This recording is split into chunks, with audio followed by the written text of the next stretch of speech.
Pini ke John mere viani kangthir arni ke theani la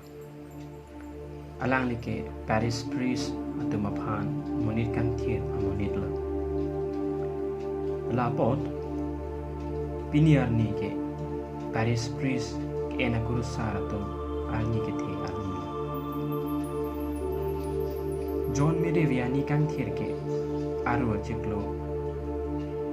1786 si amahan thihek lo France that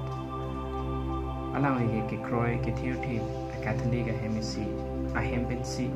the ding lo babanama tum hemisi ki duk det ki boy det atum phan kang hon kang so kai ke da do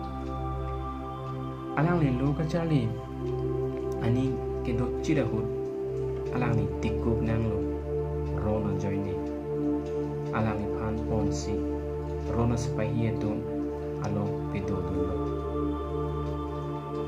lapen tuana ni kan penapi August 12 1850 alang ni kurusar manyo ni kan ye thomapi alang ni phan Paris priest I George alang ni phan pila bonjatame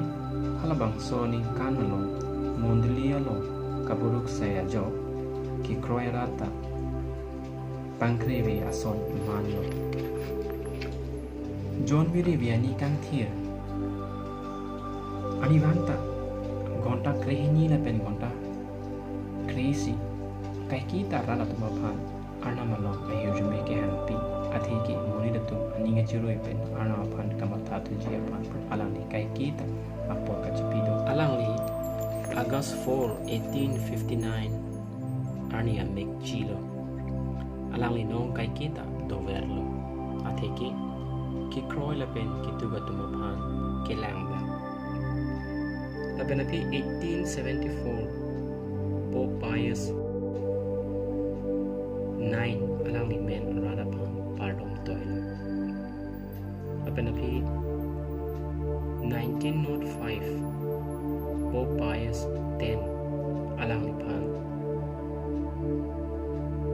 athaga jupen pangthir lo apan api May 31st 1925 Pope Pius 11 alang li phan nit kangthir pu per thia dang pang tak lo doga wi man da bi ni ngang thira ka do nang chipi lo